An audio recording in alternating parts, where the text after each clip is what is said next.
All right, so today we are taking a deep dive into something truly fascinating, and that's the human genome. Your genes. Exactly, our genes. And we've got some slides here from a presentation called Introduction to the Human Genome. So, A classic. yeah, a classic. By the end of this deep dive, you'll have a much better grasp on what genomics is all about, how it's used, and really what it means for you, the listener. It's a deep dive into you. It is. It's all about you. Yeah. And you see all these ancestry tests everywhere these days. Oh, yeah. They're giving you a glimpse into your genome. It's like the instruction manual for building you. Okay, that's a great way to think about it. But it's not just ancestry, right? I mean, this instruction manual influences everything about us, our health, even how we respond to certain medications. Yeah, absolutely. Yeah. I mean, let me give you an example. You've got a drug called warfarin, which is commonly used to prevent blood clots. Okay.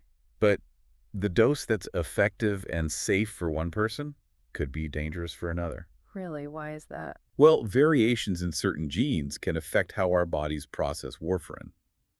What might be a therapeutic dose for one person could lead to complications in someone else. That's amazing. So, by understanding someone's genetic makeup, doctors could prescribe the right dose right from the get-go. That's the idea, yeah. That's one of the big promises of personalized medicine.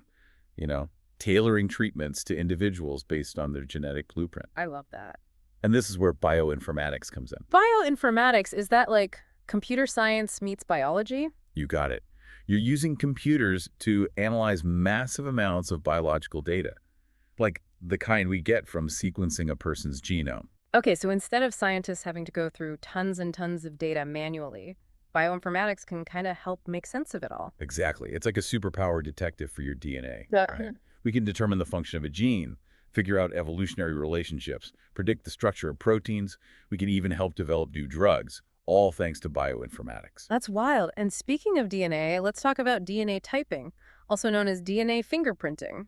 Oh yeah, good one. Uses these unique repetitive sequences in our DNA to identify individuals. Right. So these sequences are called short tandem repeats, STRs. They're like genetic fingerprints. And the number of repeats at each location varies from person to person, creating a unique pattern. And we can use this technique to solve crimes Oh, wow. and figure out paternity disputes. Okay, so it's kind of like those crime shows where they're like, we've got a DNA match. Yeah, exactly. Except it's real. It's not TV. This is real life. Exactly. Yeah. And this all kind of leads into haplotypes, right? Yes. Imagine your family has this heirloom china set passed down through generations. Each piece is unique, and the whole set represents your family's heritage. I like that. Haplotypes are kind of like that. They're groups of alleles or gene variations that are inherited together from a single parent. So it's not just about individual genes, but these bundles of genes that we inherit. Exactly. And these haplotypes are like these genetic time capsules, giving us insights into human genetic variation. Disease association, even evolutionary history. It's like piecing together this puzzle of our past, present, and future health. That's fascinating. So by studying haplotypes, we can learn about our ancestors and even get clues about our predisposition to certain diseases. You got it. And there's a global effort called the International HapMap Project.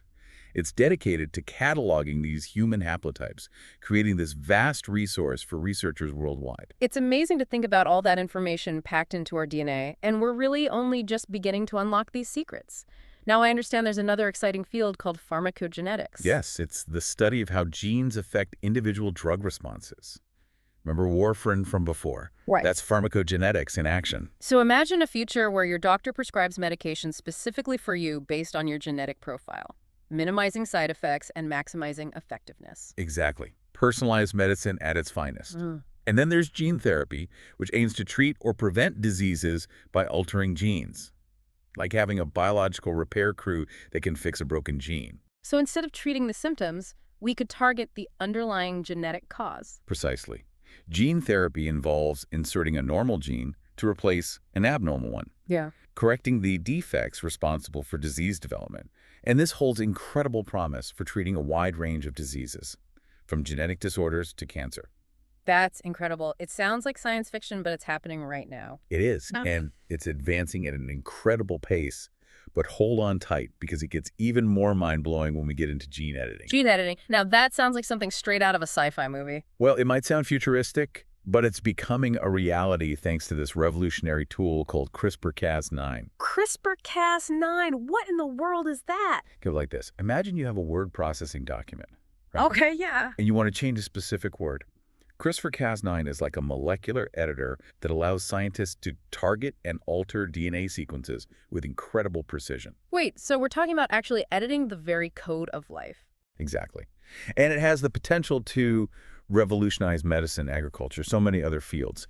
But it also raises some profound ethical questions that we need to carefully consider. Okay, so CRISPR-Cas9 is like this incredibly powerful tool that could change the world. Powerful, yes. But we need to use it responsibly. Responsibly, for sure. This is all so fascinating, but I'm starting to feel a little overwhelmed. I get it. We've covered a lot of ground in a short amount of time. Let's take a deep breath and dive into CRISPR-Cas9 a bit further because this is a topic that really deserves its own deep dive. All right, deep breaths it is. Let's unpack this CRISPR-Cas9 and see what all the fuss is about. CRISPR-Cas9 is really revolutionary. It's like a molecular scalpel that allows us to make very precise changes to DNA sequences, and it has the potential to transform healthcare, agriculture, you name it. So we can actually go in and edit the genetic code? That's incredible, but also a bit scary. Definitely both.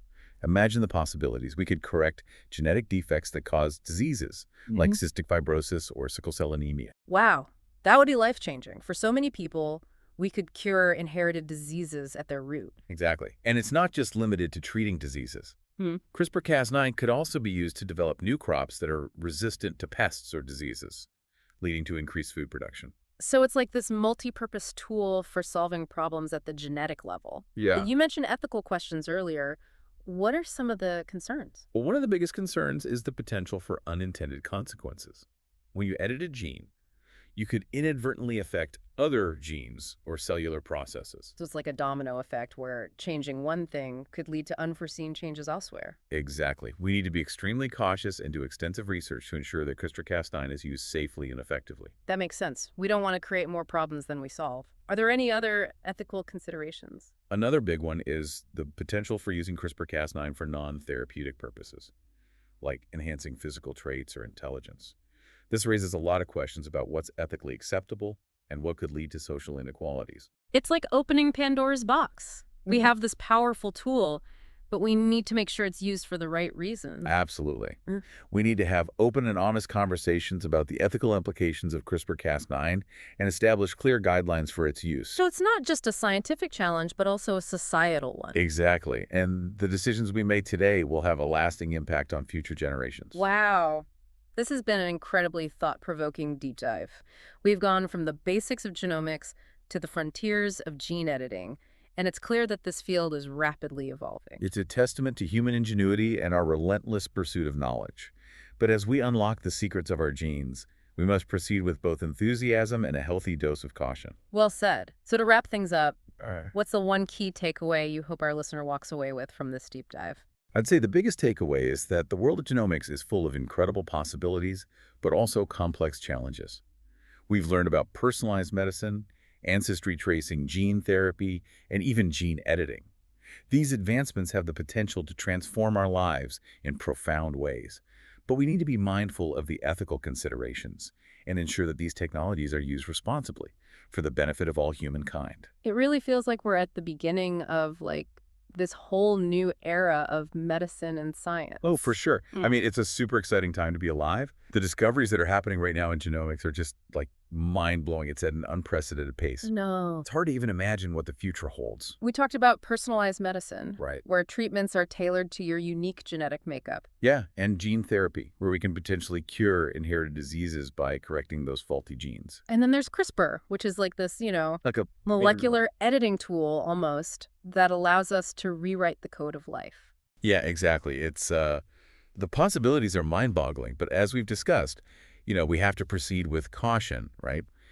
And really carefully consider all the ethical implications of these powerful technologies. Absolutely. I think we need to have these open and honest conversations as a society Yes. about how we want to use these tools, what safeguards need to be put in place. Yeah, it's not just for scientists and policymakers to decide. It's, everyone needs to be involved in this, in shaping the future of genomics. Yeah, that's such a good point. I mean, Yeah. these advancements are going to affect all of us, in one way or another. Genomics has the potential to revolutionize healthcare, agriculture, even our understanding of, what it means to be human.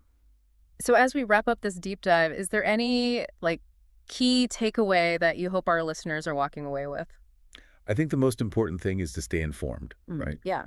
And stay engaged. Genomics is a field that is constantly evolving, so it's crucial to be aware of the latest discoveries and the ethical debates that are surrounding them. And to remember that the future of genomics isn't set in stone. It's up to all of us to really shape it in a responsible and ethical way. Couldn't have said it better myself. Well, I think this has been such a fascinating journey. I hope our listener is feeling, as energized and inspired as I am after this. Who knows what amazing breakthroughs await us in the years to come? The future of genomics is bright. I am excited to see what happens. Me too. All right, well, thanks for joining us for this deep dive, everyone. We'll see you next time.